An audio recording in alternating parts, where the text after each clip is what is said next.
A força está na descentralização ainda maior. Esse é o Visão Libertária, sua fonte de informações descentralizadas e distribuídas. Um fenômeno bem interessante está acontecendo no início de 2021. As redes sociais, que antes eram apenas um meio para a discussão de ideias, viraram o foco de um debate sobre liberdade de expressão. É notório que as mais famosas redes sociais, Facebook, por exemplo, nunca foram conhecidas por liberdade proporcionada a seus usuários. Fato é que as pessoas que utilizavam as mesmas e não se encaixavam no espectro político da esquerda progressista sabem muito bem. Já há algum tempo é arriscado levantar questionamentos sobre qualquer dos dogmas da esquerda e acabar sendo punido. Entretanto, um fato escancarou mais ainda este problema: o banimento de Donald Trump no Twitter, no Facebook, no Instagram e várias outras plataformas. Não só dele, mas de milhares de outras contas associadas a seguidores, apoiadores ou simplesmente simpatizantes dele. Para muitos libertários, não há nada de errado nisso, já que, por ser uma empresa privada, os responsáveis pela plataforma podem fazer o que bem entenderem. Deve-se lembrar, porém, que o fato de entendermos que é direito da empresa agir dessa forma não quer dizer que precisamos gostar ou concordar com essa ação.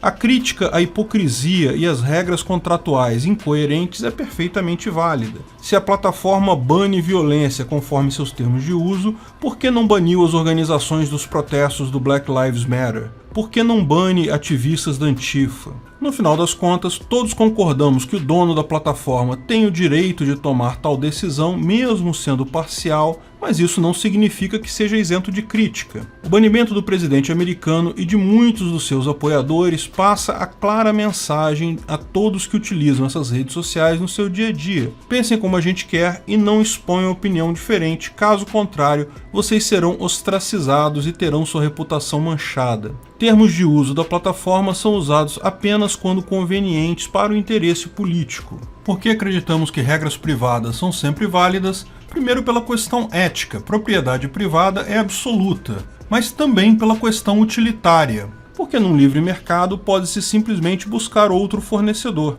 E isso leva a toda a beleza da autorregulação do mercado. Empresas que banem muita gente de forma indiscriminada vão acabar perdendo dinheiro no longo prazo. No final, a resposta é simples: quem foi banido ou quem se incomodou com os banimentos, a solução é migrar para empresas alternativas. Com a saída de Trump e seus apoiadores, tenho certeza que isso tem massa crítica para tornar outra rede social tão movimentada e interessante quanto as atuais. Sim, é bem verdade que desbancar serviços consagrados que já conquistaram uma boa parte do mercado é uma tarefa difícil. O principal desafio de uma nova rede social é justamente fazer as pessoas interagirem por lá. Trump pode fazer isso facilmente e o caso mais clássico é o Parler, um aplicativo tipo Twitter que foi encampado por muita gente da direita nos últimos dias. Rapidamente, lógico, foi taxado pela mídia tradicional de mídia de direita alternativa. Apesar disso, a plataforma desenvolvida por John Matze já vinha numa crescente de popularidade. Com a expulsão de Trump do Twitter e o mero boato de que ele teria criado uma conta no Parler,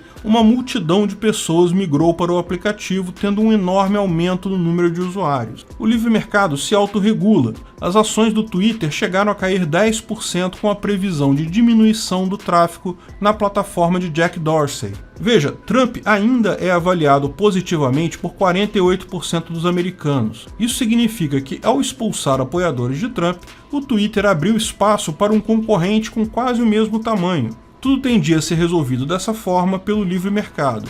Mas é lógico que o que está por trás da remoção do Trump do Twitter não é o interesse genuíno da plataforma pelo lucro. Não se trata de anunciantes reclamando. Claramente se trata de uma decisão política que certamente tem um grupo de pressão muito forte por trás. E o pior da política é justamente a sua capacidade de coação ampla. Burocratas em vários locais do governo podem perfeitamente pressionar muitas empresas. E eles sabem que não podem deixar o Twitter morrer por conta dessa ação, porque isso estabeleceria um precedente terrível para o futuro. Por isso, os mesmos atores que pressionaram o Twitter, Facebook, etc., pressionaram também a Amazon, o AWS, Amazon Web Services, onde o Parler mantém seus servidores. A pressão funcionou e o Parler saiu do ar no dia de hoje. Pior, segundo o dono do Parler, ele tentou contactar outros fornecedores, mas ninguém estava disposto a vender para ele, porque temem virar alvo do mesmo grupo que está por trás desse ataque ao Trump. Existe a promessa do Parler voltar a funcionar em uma semana, mas até o momento que escrevo esse artigo, isso é incerto. Mas veja, o Parler não é a única alternativa promissora para a liberdade de expressão. Existem vários outros sites. O Minds, o MeWe, são alternativas muito boas ao Facebook. O BitChute é uma alternativa excelente ao YouTube. O Gab é uma outra plataforma similar ao Twitter e ao Parler, focada em liberdade de expressão, que passou pelo mesmo processo de ostracismo por grupos de pressão no passado. Foi chamada de rede de supremacistas brancos e outras besteiras. Foi atacado por todos os lados. O site de Andrew Torba foi atacado por todos os lados, chegou a perder até a sua URL, que era gab.ai, Gabai, acabou tendo que usar gab.com. Porém, com o tempo e a persistência do seu dono, reconstruiu tudo do zero. Não precisa usar o serviço da Amazon nem de ninguém. Tem os próprios servidores, o seu próprio data center. Portanto, tem muito menos possibilidade de ser removido como o Parler. Também é outra rede que ganhou muitos adeptos recentemente. Segundo o Andrew Torba, nos últimos 5 dias eles ganharam mais inscritos que em todos os anos anteriores. Ele está comprando novos servidores freneticamente para manter a qualidade do serviço, mas o fato é que o site chega a estar lento de tanto tráfego. Mas o fato é que o Gab ainda é centralizado, portanto ainda é possível derrubá-lo, desde usando grupos de pressão como Sleeping Giants até por um governo diretamente. Basta, por exemplo, convencerem empresas provedoras de internet a proibir o IP dele, que pronto, o site está fora do ar. Parece sombrio o futuro para as redes sociais. Estaremos condenados a um pequeno grupo ultracensor, extremamente esquerdista e progressista, tutelado pelo Estado? A verdade é que não, porque esse ataque todo é antieconômico e reflete muito mais o desespero da esquerda, vendo-se impossibilitada de impor o seu padrão moral ao mundo, do que um ataque estratégico com possibilidade de realmente chegar a algum lugar. Mesmo que consigam derrubar IPs específicos, ainda há vários outros tipos de alternativas. Por exemplo, o aplicativo descentralizado. O conceito de descentralização visando combater o controle das plataformas tradicionais de mídia social já era debatido há tempos. O Mastodon é uma rede social que busca seguir esses princípios, oferecendo uma visão de informação descentralizada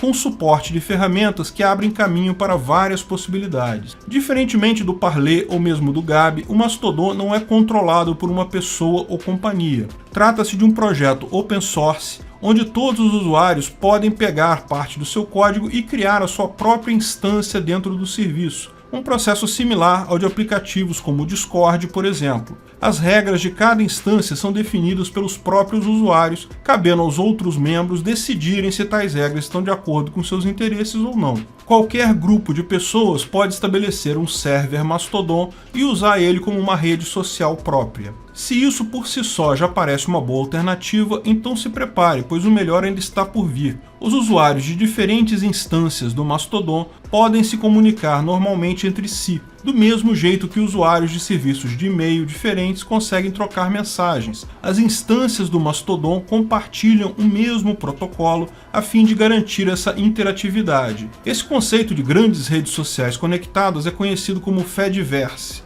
E os serviços citados anteriormente já existem. Mastodon, Hubzilla, Peertube são algumas das redes que contam com esse tipo de suporte. É bem possível que, muito em breve, esses serviços estejam cada vez mais presentes, desde que os incentivos para o seu desenvolvimento continuem.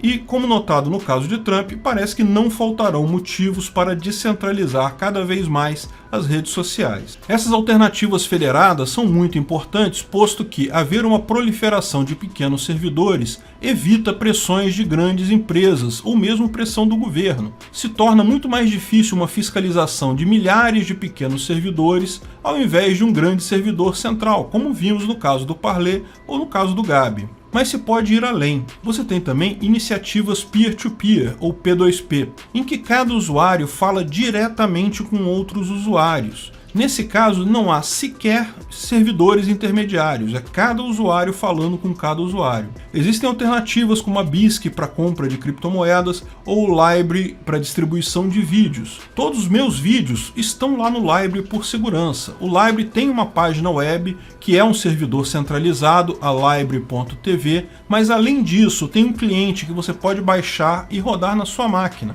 Ele funciona como um torrent, transferindo informações de arquivo, mantendo parte dos arquivos na sua própria máquina. Então você funciona como um cliente e como servidor ao mesmo tempo, garantindo que é impossível isso ser bloqueado no futuro. Todas essas ideias são maravilhosas, mas precisam de apoio popular para serem realmente efetivas. A tendência é que as medidas restritivas por parte das mídias sociais mainstream aumentem cada vez mais. Embora o controle de discurso em plataformas populares seja ruim num primeiro momento, acaba gerando justamente a oportunidade perfeita para que esses serviços apresentados consigam finalmente decolar. Tudo indica que veremos cada vez mais tráfego em redes sociais alternativas ao invés daquelas tradicionais, e isso será muito bom no longo prazo. Pessoas que pensam diferente de você podem parecer algo assustador, mas para que exista a evolução de ideias de ambos os lados, é necessário o choque de pontos de vista diferentes, criando um ambiente necessário para discussão, argumentação, desenvolvimento saudável das ideias. Quando se apela para punições a indivíduos que pensam diferente,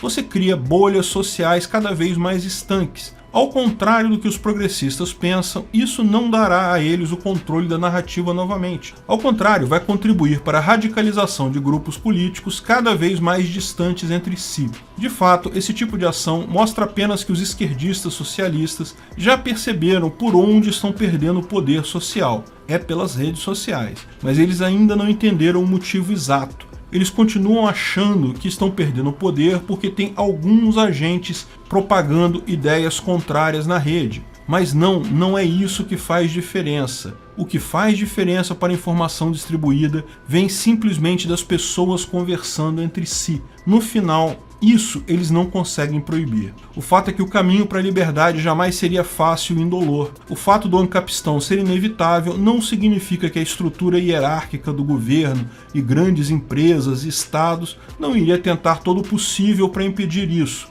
O que estamos vendo é algo ruim, não tenha dúvida. Muita gente ficou sem acesso a redes sociais e provavelmente a tendência é ainda piorar um pouco antes de começar a melhorar. Mas o caminho é claro. Quanto mais a esquerda busca frear a informação descentralizada, mais ela leva a gente exatamente para o tipo de aplicativo onde eles não poderão ser incomodados. O maior risco que temos agora, a pior coisa que poderia acontecer, seria dar poder ao Estado para resolver esse problema, para regular as mídias sociais. Isso é tudo que os socialistas querem. Pode parecer até algo positivo num primeiro momento, porque resolveria esse problema para nós, mas não tenha dúvida, será usado para o mal mais adiante. A solução são outros aplicativos cada vez mais descentralizados. O Estado não resolve problema algum.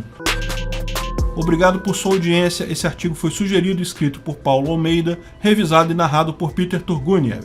Esse vídeo foi um oferecimento de armataweb.com, cloud e serviços de data center. 100% de compromisso com a satisfação e privacidade dos clientes. Aceitamos Bitcoin. Veja o link na descrição do vídeo. Se você gostou desse vídeo, clique no like e compartilhe ele em suas redes sociais. Se inscreva no canal para nos ajudar, clicando no botão vermelho abaixo. Se quiser ser avisado de novos vídeos, clique no sininho ao lado. Saiba mais sobre o nosso projeto no site visãolibertaria.com. Lá você pode sugerir novos artigos, escrever artigos, patrocinar e muito mais. Confira visãolibertaria.com. Até a próxima!